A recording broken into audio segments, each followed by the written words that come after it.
Hello you guys, how you doing? Happy 2024. I hope you guys had a good holiday season, a safe New Year's. Hopefully you have a resolution that are decently obtainable goals, But let's go ahead and jump into it. Today we are talking about the cameras that I'm personally going to be using this year. This is basically my camera lineup. That's going to be film mixed with digital. So let's go ahead and kick this video off with my first film camera that I've ever had, which is the Canon EOS 3. It looks like a standard plasticky DSLR, except obviously it's a film, so it's just an SLR. I like the ease of use of this camera. The only EF lens I have, it takes EF lenses, is the 40mm. I keep that just because it's sharp enough, it's great enough, it's small. I can fit this in my Peak Design 6-liter bag very easy and pull it in and out. I usually just have center weighted focus, and for the most part I use the program, which is the full auto mode, just for ease of use unless I really need to take control of the settings. I like this camera because you just toss the roll of film in, you pull it over to the orange dot right here, you close it, it does it all. And then when you're done with your 36 shot, or I guess if you're using less shot film, which we don't, who does, it'll know to auto wind it once you're done. It's a great camera, it's never really let me down. Although the little red boxes, it is fading, but I have it on center weighted, so once I hear the confirm, it's good to go. And then here's what it sounds like taking a photo.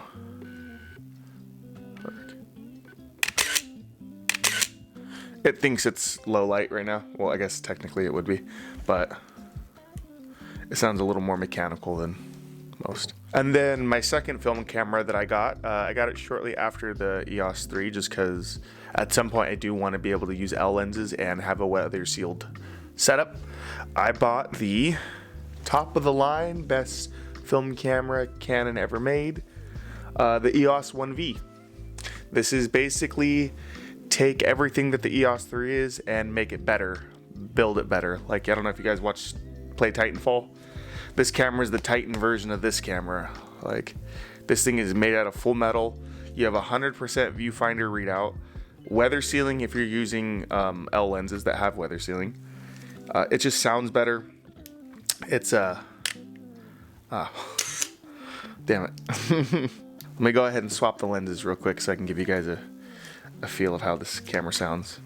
So let's let you see how it sounds. The camera just feels better. It's much heavier. The grip feels better. The glass that you look through, it's just better quality glass. It's literally everything about the EOS 3 just bumped up to 11, it feels like. But also that price is also bumped up to 11. So if you're just looking for a run and gun, walk around film camera that's easy, you don't got to bring a light meter with you, since Canon obviously has been doing this for a while. I've never had any issues with these cameras. Definitely a great option if that's the route you want to go with. Let's go ahead and go to my film point and shoot. This is the Canon Prima AS1. This one is, I've had videos about pretty much all these cameras already. This one is just waterproof, up to 3 meters. I wouldn't test it yet. Like, I wouldn't really do that just because the seals are a little bit older in these.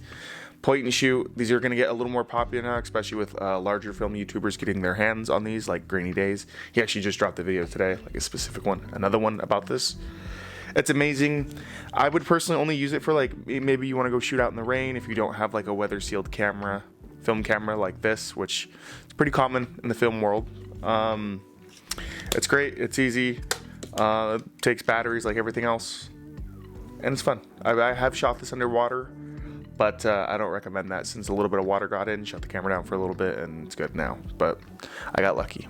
Let's go ahead and talk about my Nikon F3. This camera, I guess you could say we're still in a bit of a seeing each other phase, dating phase. We're seeing if we like each other at this point in time.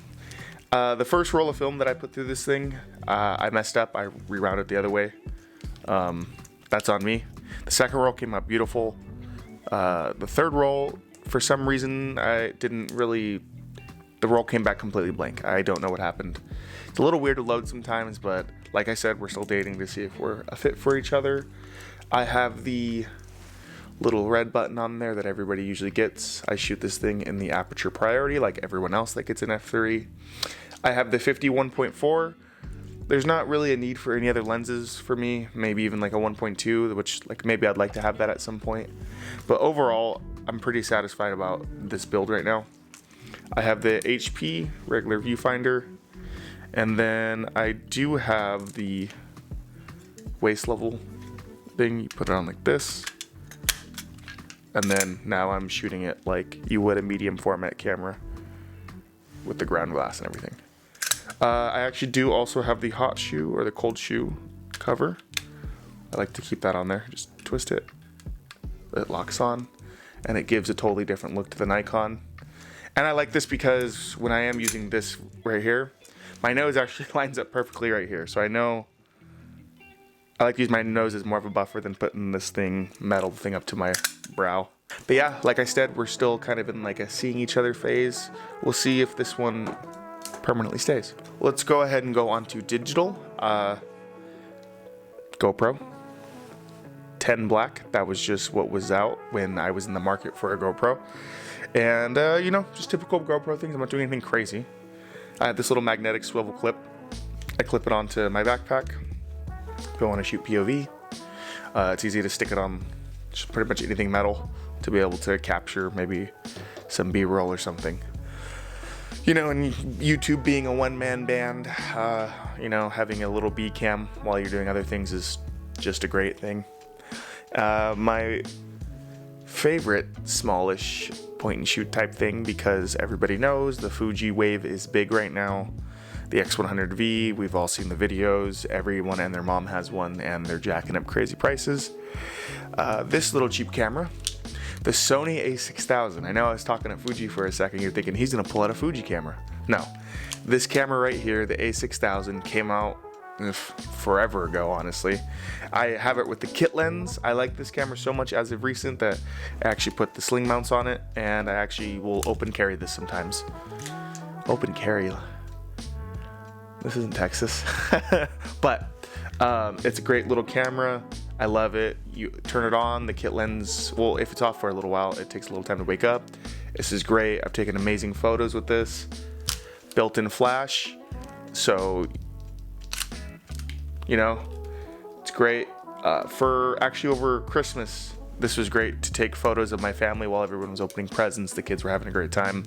And it gave me that feel of that old film point and shoot with you saving the money, that this is obviously a digital. And this is actually my most popular video or genre search this year on YouTube. So I will definitely be doing more with this, and I like that I'm talking to a more of a new audience to cameras. I really enjoy that. So there's going to be a lot more on this camera to come. Again, it's great. You could literally fit this in jacket pockets. This is my solution to the point and shoot craze right now, rather than buying like a Q2, Q3, X100V. This is great, and you have access to that E-mount. So, you know, the sky's the limit with this mount. And then last but not least, since we're not going to count iPhones because that's a little cliche, everybody knows the iPhone is great, is the Canon EOS R5. That is actually what I'm filming you guys on right now. I rock the 24-105. It's a bit dusty. I've had that lens forever, and it's the only lens that I currently have for the camera. That's because of, you know, RF glass is very expensive, and I just haven't had the opportunity to buy a new EF glass. I'm saving money for a car at the moment. My personal New Year's resolution. Something nice and reliable. And I would prefer to have this lineup of plentiful things than just like maybe a really nice RF lens that only my R5 can use. Because say I bought a EF50 1.2 or the 35 1.4 version 2, which is the best EF lens, I would like that I'm able to use it on the 1V and the EOS 3. Now, as far as medium format cameras, I did have a medium format camera this year. It was the GW690 version 1. It was a great camera, it was fun to use.